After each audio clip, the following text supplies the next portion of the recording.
Welcome back to my channel. If you are new here, my name is Jessie, and as always, we are here to talk about plants.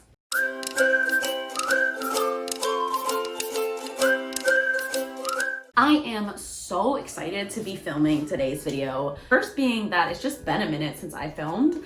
Well, actually that's not 100% true. My partner and I drove to this nursery that was an hour and 15 minutes away from us recently, like a couple of days ago, to film a video, maybe do like a little haul. And he was gonna like buy me a couple of plants as like part of my Christmas gift. And we did do that. We drove all the way to Rochester from Buffalo, which is, like I said, an hour and 15 minutes. We filmed a video and we got some good footage, but the truth is that we just didn't end up buying anything. I didn't find any plants that I really loved, and I'm trying to be better about how I pick out plants and my spending in general. So I didn't want to just get a plant for the sake of getting a plant, and there was no plants there that I either didn't already have or just like wasn't interested in. So we didn't end up actually getting anything, so it ended up just kind of being a wash. We went to another nursery after the first nursery and still didn't find anything, and so we continued taking footage and then we just went home. So I'm a little bit behind on my video schedule of putting out a video like once a week-ish. So I'm excited to be filming this video today, and I hope you guys are excited as well. And I'm also very excited because the plant that we're going to be talking about today is literally one of my favorites in my collection, if not my favorite. That is the monstera Standleyana. I don't know. I tried to look up how to say this plant in preparation for this video, and I really couldn't figure it out. It's either Standleyana or Standleyana, and I'm not sure, so whatever. Like I said, this plant, let me dust this off before I show this crusty, dusty ass plant. Hold up. I just wanted to make this video today to let you know how I take care of mine and also how I propagate mine, because monstera Standleyanas are very easy to propagate, and so that's what I'm going to be talking about today. This is a plant that I acquired since, well, I feel like I keep wanting to say like, oh, like this happened in the pandemic, but it's like been the pandemic for like a year now, almost a year now. So yeah, I did acquire this plant over the last year or so. My understanding, I think it would be considered a rare plant. I've just gauged that based on the fact that like 2-3 leaf cuttings for these go for over $100 on Etsy, like 100, 200. So once you get up into that price range, I feel like a plant is considered a bit more rare. But you know, that's a subjective claim anyway. But no matter what, it is definitely a much more difficult plant to get your hands on. You can't really find these at like Lowe's or Home Depot. The reason that I love this plant so much is, number one, it was, I think, probably my first rare plant. I can't really think of, let me look.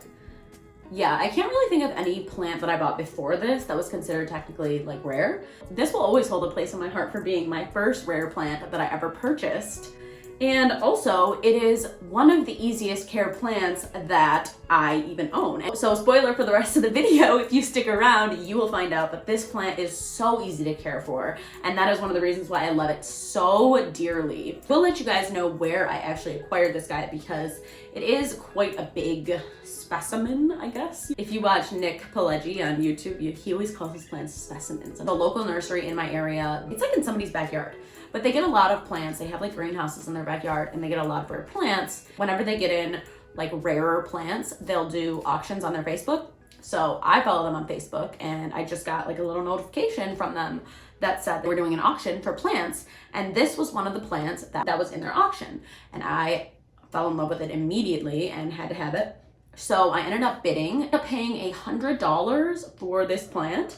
This size at the time. It was a pretty decent size when I got my hands on it. So $100 for the size of the specimen that I got, I feel was like a really, really good deal. The plant has not grown that much from the picture till now. I've taken about 10 cuttings or more from this plant, and this is the mother plant. It is one of the most prolific plants I have in my collection, like in total. Of all the plants I have in my collection, this one is one of the ones that puts out growth the most. So let's go ahead and get right into the care tips that I have for keeping these babies alive. As I mentioned in the beginning of the video, these plants are very, very easy to keep alive in my experience. Thankfully, they are of the monstera variety, so they have very similar leaves to like Monstera deliciosa or Monstera Peru has similar like waxy leaves. Thicker, waxier leaves tells you as a houseplant owner, kind of right off the bat, is that the plant is not going to need as much water. It's not going to need water that frequently. So with that said, this size pot, it's about 6 inches across. I water this guy fully, probably once every 2 weeks or so. When I water this guy, I give him like a full flushing. So I either take him to the sink and honestly just do like tap water if I'm feeling a little lazy, or I will use my watering can. I'll leave water kind of sitting out overnight to let the minerals evaporate. I don't know, that's probably a myth, but I've heard other houseplant people say that you should leave your water out so that it becomes less like harsh for the plants. I do it sometimes, I don't do it other times. I water a lot of my plants in the sink, so I do water this with tap water sometimes. I honestly have not noticed any difference at all. I don't have any burning or anything like that using regular tap water. So I would say tap water is a go for this plant. Other thing that's important to know about when to water is like I said, I only water this plant once every 2 weeks. And if I notice that the leaves don't tell me that the plant is ready to be watered, then even after that 2-week mark, I'm not gonna water it. I really believe in like watering schedules. I don't do that for any of my plants. I just go based on what their leaves tell me. Something that's really great about the monstera Standleyana is that the leaves curl pretty much immediately when they're ready to be watered. So you'll notice leaves kind of closest to the bottom where the root system is will start to curl. That's usually what happens with mine. And when I say curl, it's like notably. So the leaves will kind of curl all in. That usually is an indicator to me that it's time to water. But I do always want to confirm that just by sticking my finger in the soil. If I can't feel any dampness a couple inches down with my finger in the soil, then it's probably time to go ahead and water. Like I said, when I water all the way through and I let the water drain out from the bottom. I do also have this in a very chunky mix. So it has orchid bark, perlite, horticulture, charcoal, and regular soil. It really helps the water drain through. Like all other monsteras, this plant prefers to have a better draining mix. It will really love you for that. As far as lighting goes, I will say that this plant can definitely tolerate lower light. I've had it in multiple locations in this apartment and my previous apartment. In my previous apartment, it was getting very, very, very little light, and it was existing fine, but I would say probably not thriving, but it was alive and totally doing fine. Honestly, probably in what I would consider low light. Since moving into this apartment though, I do obviously have a whole grow light kind of system going on in this room, in this plant room.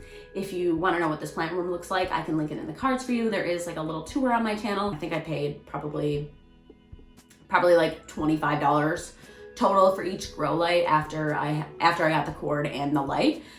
I'm kind of more, I don't use anything like too crazy in here for my plants. I'm not about spending like hundreds of dollars on grow lights, but I do have to supplement in this room with grow lights. And so this plant is one of the ones that is pretty much directly under a grow light over there. From the top of this plant to the grow light, there's about a foot of space, and it does very well over there. When I had it in the lower light location, it was giving me growth, but probably at a rate of 1 or 2 leaves every month. Nowadays, and in the summer, I was getting probably 3 to 4 leaves a month, so like 1 a week. So this baby pushes out growth like crazy if given the right conditions. We can talk about humidity a little bit. I would say generally this plant doesn't really need you to focus on humidity all that much, but it is a tropical plant. It does prefer humidity. I personally have mine near my humidifier and it loves it, and it does very well there. But it also doesn't need to be near the humidity. It's fine. It's pretty easy going. It doesn't really need it. But most tropical care plants really do prefer humidity. So if you do have a humidifier, great. If you don't, I don't really even feel like you need it for this plant. They do very well even without it. The last thing that I want to just say before we talk about how to propagate these guys, or to almost every other monstera, these guys are a climber, and they will really thrive the most if they are given something to climb up. So in this case, I honestly thrifted this. It's just like a wooden ladder. I don't even know what this would have been used for in somebody's house. what you would have used this wooden ladder for, but I found it at a thrift store. It was $1 and I bought it because I thought it was good for plants. And so I just stuck it in the soil and I just used some little yarn pieces to tie it up. Kind of giving it the space and the opportunity to climb upwards really gives you like fuller, larger leaves. Once the plant starts to grow like beyond this, the leaves will kind of get smaller because they don't have like as much of a support system. Okay, now we're going to be talking about propagation. As I mentioned earlier in the video, I have propagated monstera Standleyana many times. Pretty experienced propagating them. Two major ways that I predominantly propagate my plants just in general, and that is water propagation or sphagnum / moist perlite propagation. Those two are kind of interchangeable because they, for the most part, do mostly the same thing. For my monstera Standleyana, I use both of those methods. One of the most important things to keep in mind, no matter what method of propagation that you use, is to make sure that the piece that you choose has two things on it. The first thing that you need to make sure that your cutting has is a node. The node is where the leaf meets kind of the stem, where that like little lump is. That's a node. They're on a lot of plants. Most plants have them. Any plants that are like trailing or climbing plants usually have nodes similar to this. So you need a node. That's usually where your leaves are going to grow from. The other thing that you need is aerial buds or aerial root buds or whatever, usually firm to the touch. And this is where new roots will grow from. So you'll get your leaves from your nodes, you'll get new roots from your aerial buds.